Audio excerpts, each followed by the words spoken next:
What's up, everybody? You are now tuned into the Black Ramen Podcast, DreamCon 2023 edition. Right now, you are watching us in the press room, about to interview RDC World. Thank you, DreamCon, for giving us this opportunity. Not to mention, big shout out to Hub Taku, sponsors of DreamCon. Also, you can find Hub Taku at their website, which I'll put in the bottom of the screen. That will always keep your heads in the clouds. And shout out to all the other media outlets and podcasters that were in the room. And without further ado, let's start the show. This is a press. Oh, y'all can't hear me? Good. Okay. So this is a press-only event. So we have RDC World here. We are missing Leland and Ben because they are at the gaming hall. But we're going to open it for questions. Please be mindful. We have about 30 minutes. The boys have not ate yet, so we definitely want to feed them before they go on the court to hoop. As you can see. Yes. And so we're going to get started with this. I believe y'all all kind of came up with an order. Okay, so we're going to just honor that order. Rapid questions, just again, be mindful. If you hear a question that's already kind of been asked, let's get to the next one so we can make sure to get all this set up. So thank y'all. Alright, first up, this is all some of the press people from DreamCon. We all here to ask y'all questions and say what's up and everything. What's up, everybody? Thank y'all. Alright, so first up we got Miami News Times. Where's the mic? That's a clean fit. My name is Cleveland. I write for the Miami News Times, and my first question is, just like you, Issa Rae, who you've been working with for Dark Lights and Michael B. Jordan, is known to also build things from the ground up. She also has multiple endeavors, such as a coffee shop. What have you learned from her entrepreneurship?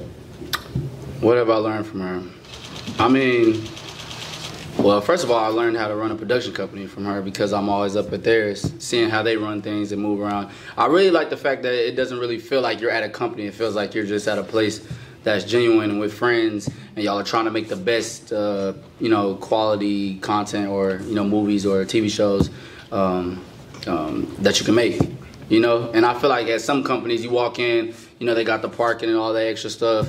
But in hers, like, yeah, she got closed off, studio and everything. But when you walk in there, it just feel like it's a family in there working together. You know what I'm saying? To really get something out. And it makes sense because she's always in, good quality movies and TV shows, And all her people in her department are very relatable.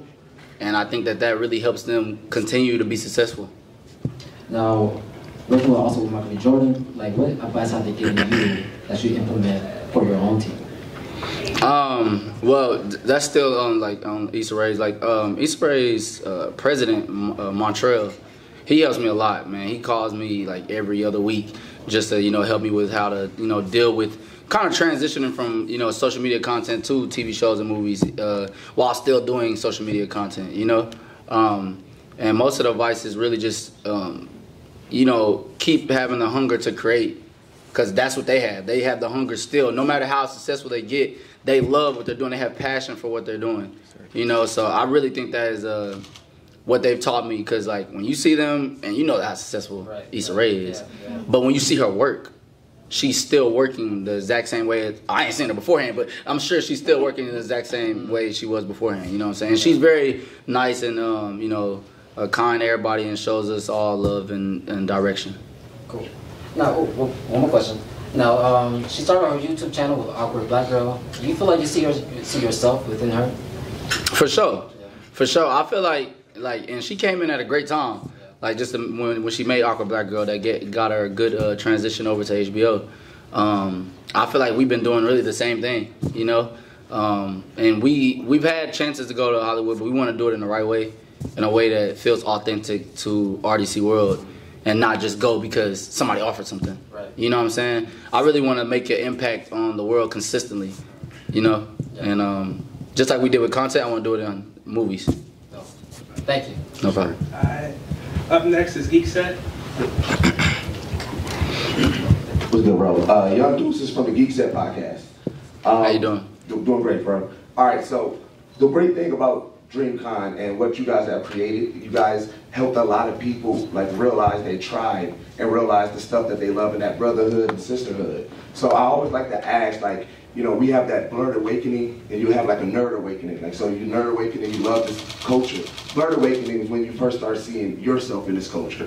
What was the moment that you like really started seeing yourself in the culture and felt empowered to continue to do what you guys do? I mean, I know mine. I guess I know my blurred. I feel like whenever, I guess like growing up and watching like anime and things like that, I never really associated that with like nerd, like to be a nerd or whatever. I was just kind of just doing it.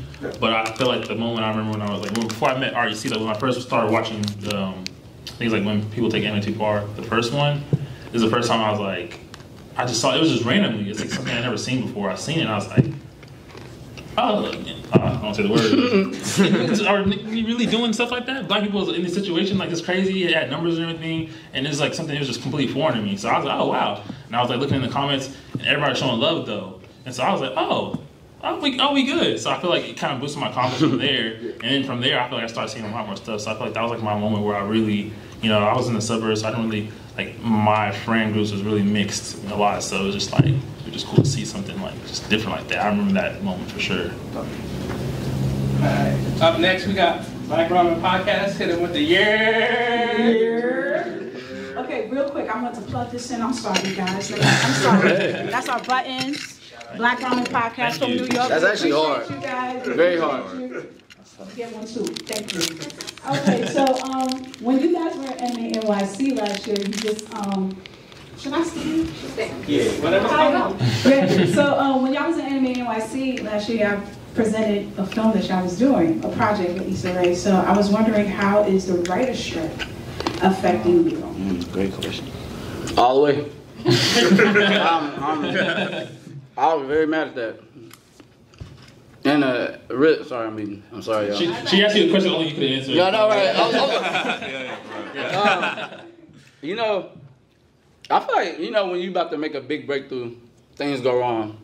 And I guess the writer's strike was what I feel like went wrong during this process of while we're writing HBO shows. Because, first of all, it takes a long time.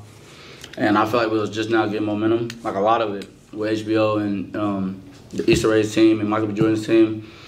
But right when we started, and we, successfully got the animatic done, got everything done, it goes on break, Yeah, and I feel like that's just like, it's crazy because that momentum then kind of got lost when COVID came. So you're like, all right, you finally get back, and then bam, another thing. Exactly. And we lost that momentum because of COVID the first time, and the second time this time. So I know, I'm trying to take a look at it in a good perspective, which is like, okay, sometimes bad things happen, but eventually when this project does get released, I really do think it's gonna affect a lot of people. And it's still going good though. I'm working on the manga as it's going. It's just that the anime has stopped pretty much completely. Until they, I guess, come to a understanding over there, whatever they're doing.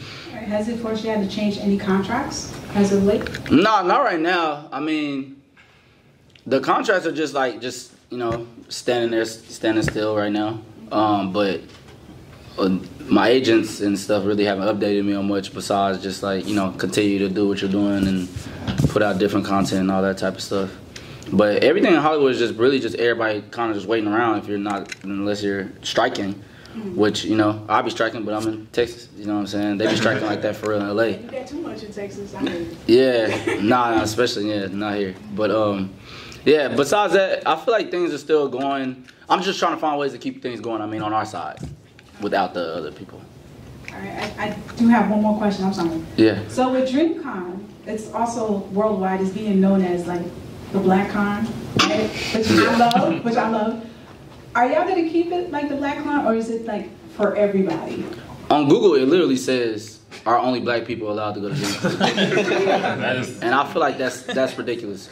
Just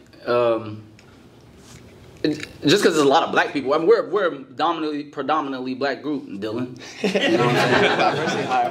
You know what I'm saying? And still, some people think Dylan black. So at the end of the day, yeah, of course, the supporters of DreamCon are mostly gonna be black. But because I'm sure a lot of people see themselves in us at some point in their life. But no, it's not a black con, and we're not trying to keep it all black. You know what I'm saying? I am welcoming of all races. You know what I'm saying?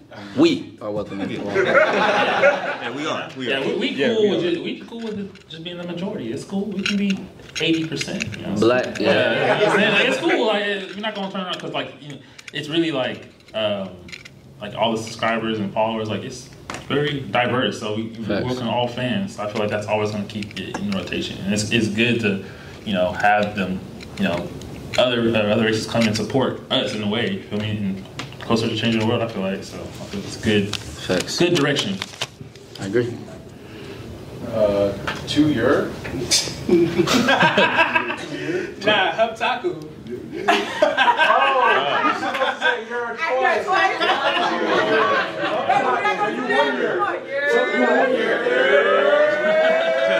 I know what was going on. I know what was going on.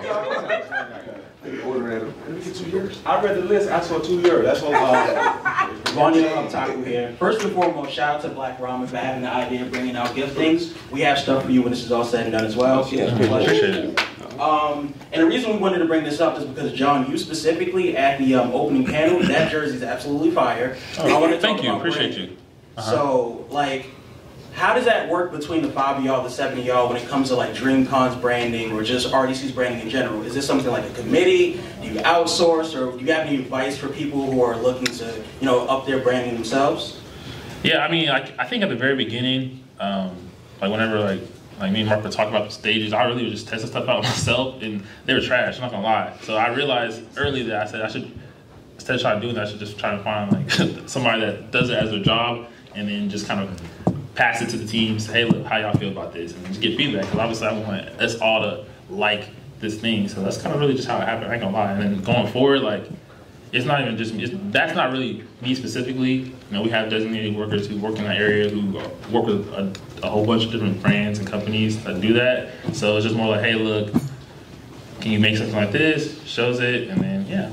And I feel like for anyone that's trying to like create an identity for their brand, I mean, they should just look into drafting different ideas, even if it's trash. Like like whenever I was first like trying to like come up with some stuff to present to Mark, I was like just drawing stuff, and I was like, all right, somebody can make this a cleaner version of this. It just gives my brain on this paper, so then they can make it, and then I can show it to Mark. Like I think it's the same thing. So yeah, that's my one. Thank you. Okay. All right, up next we got Spectrum News 1. Hey fellas, Augustine, Spectrum News 1 Texas. John in our studio Monday. Appreciate you coming out. Y'all are hard to get together at one time, so I recognize that. Real dreams change the world. So I can tell that you've achieved a lot of your dreams. What have you changed in the world? Oh, I mean, honestly, if you ask me, I would say we changed, a few things at least. And that's one thing is just helping people be themselves. I feel like that's definitely one thing that we've accomplished, because just the sheer amount of people that come up saying that we help them be themselves, I really think that that's like always one of our goals, because a lot of times that's exactly how you achieve your dreams, by being yourself and loving what you do. And I think so many people have a say-so in what other people, become in life. Like your parents might be like, oh no, become this, and you be like, I kind of want to become this, but like in your head though.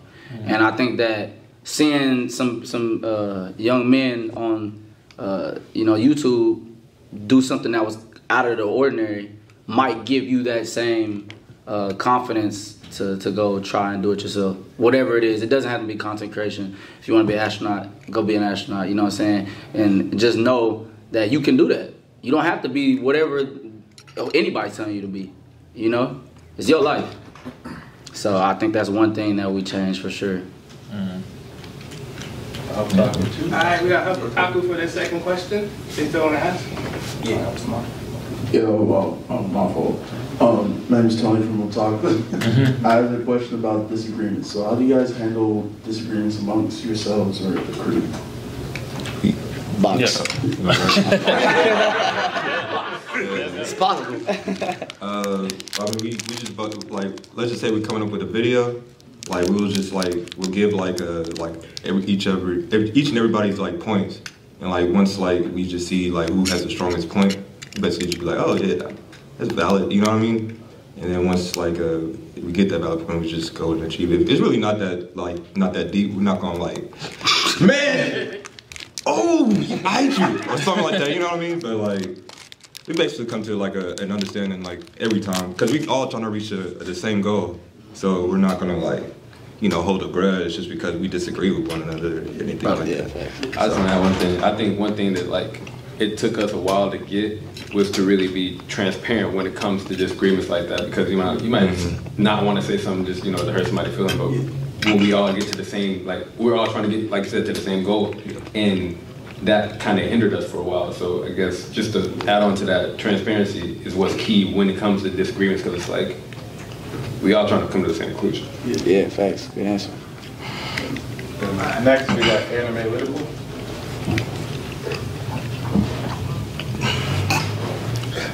I like random.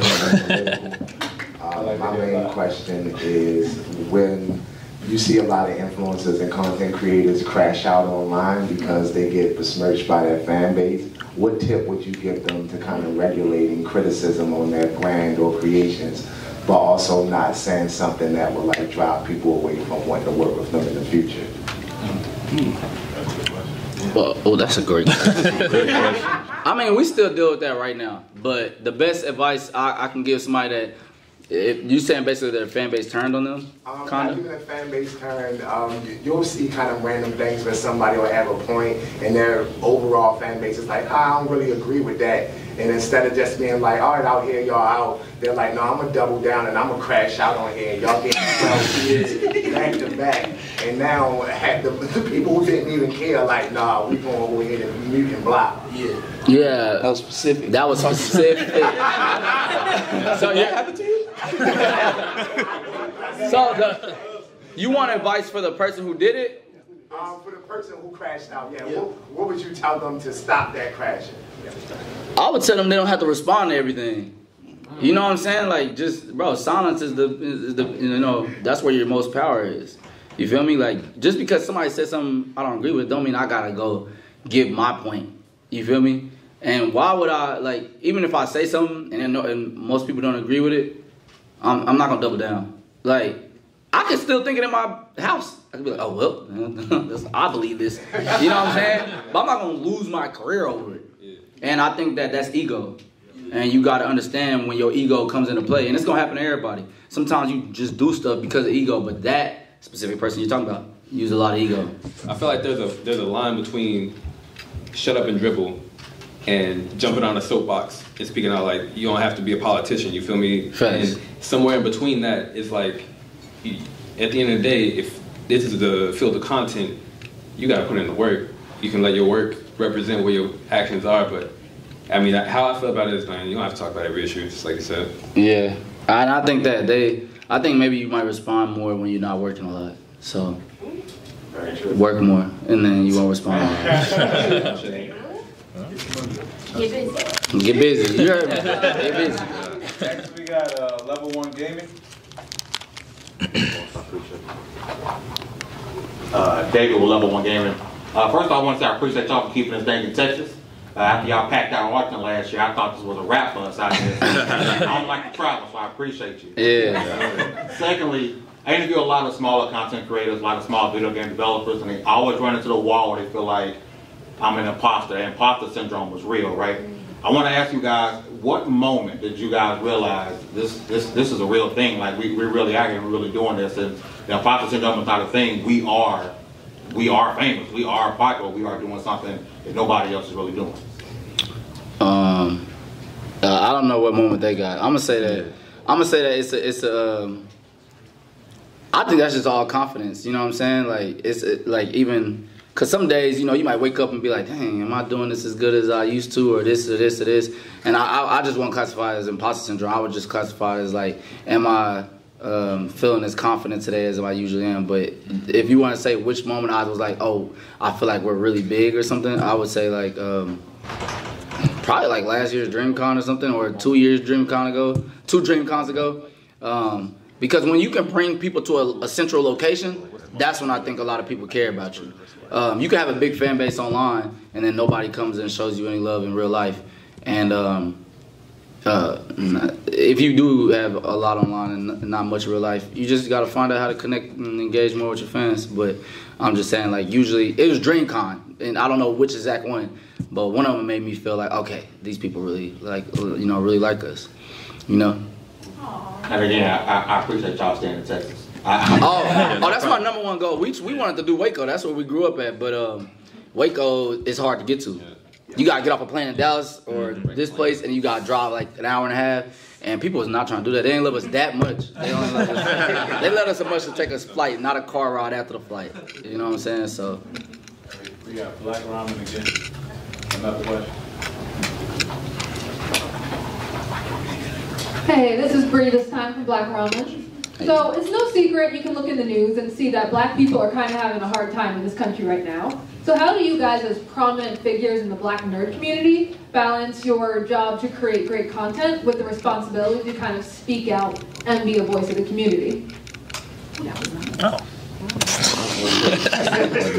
Dylan can't answer this. I'm not talking jokes, bro. Chill, bro. Yeah, I mean, I never really agree with like everybody who gets famous is a prominent figure that gotta talk on every issue in the black community, because what if you're not educated on those issues in the black community? You know what I'm saying? And I think that just because your job has got you to this level doesn't mean you are qualified to address issues in the black community. You know what I'm saying? So, I mean, like, if I want to talk about something, I'm going to just talk about it through whatever video I make, honestly. You know what I'm saying? Like, I'll try to make a video, and I'll try to put this message behind it, like Hood Avatar. Like, yeah, it sounds childish, but, like, in the video, you know, we're talking about, like, stop killing each other in the hood. You know what I'm saying? Stop, you know, there's other ways to progress through life than joining the gang and stuff. And just the same thing with Dark Lights, which is the anime I'm writing. Like, it's a gang anime. It's about... you know, people get their powers when the sun goes down, but the kid who's the main character, he's forced into a gang, pretty much. You know what I'm saying? And I'm really gonna talk about specifically. This ain't Tokyo Revengers, because I don't know if that dude knew anything about gangs, but I do. You know what I'm saying? Not saying I was in a gang, y'all chill out. But I'm saying, like, just growing up in actual black communities and stuff, and seeing your friends join gangs and family members joining gangs and losing their lives and things like that. I feel like, you know, there's some messages I really want to, you know, portray through my work, but I might not be that well spoken to say it to people. So if valid, using your work to portray it. Yeah, like kind of your approach for it. That's my approach for some pieces of content. I'm not gonna say all, because then someone can be like, oh, well, I see what you was doing here. Nah, I was just saying it for, like, if I want to put a message in a video, I will do that. But you ain't gonna catch me like tweeting about it. Like, I'm just not, because it's too easy to misinterpret something. And I'm not gonna, like, you know, throw myself in the fire, because people are gonna look for things to mess up. Like, they're just gonna look for where they feel like, you know, you didn't make sense or something. They'd be like, oh no, you said this, remember? It'll always be like that. So I just don't condone in it. We got one last question. Urban Anime Lounge? Oh yeah, and I think that answer was for all of ours. I don't know though. Yeah, no, I for sure, I agree. Yeah, pretty much, yeah. Yeah, because like if you're not educated on it, there's no really reason to speak on stuff like that. So yeah, like I feel like, but it's a reason to get educated though. Yeah, exactly. I'll say that. Yes, exactly. Like if I see an issue, I really will look it up and be like, I see. Like, but I'll say something on Twitch stream about just something very out, like, you know, to the side, like, hey guys, don't kill each other. But like, I'm not gonna be like, I'm not gonna go in activist mode like that. You know what I'm saying? But through my family and them, I will like be like, you know, trying to help them out, because you helping one person the same as helping 1,000 people, because that one person can help this person, help this person, help this person. You know? Yeah. I'm Kevin from Urban Anime Lounge. This is like my third or fourth DreamCon. Yeah. I see like the same faces all the time, because, you know, I'm meeting back like 50 times. I'm always on like the back end, so I see familiar faces every year.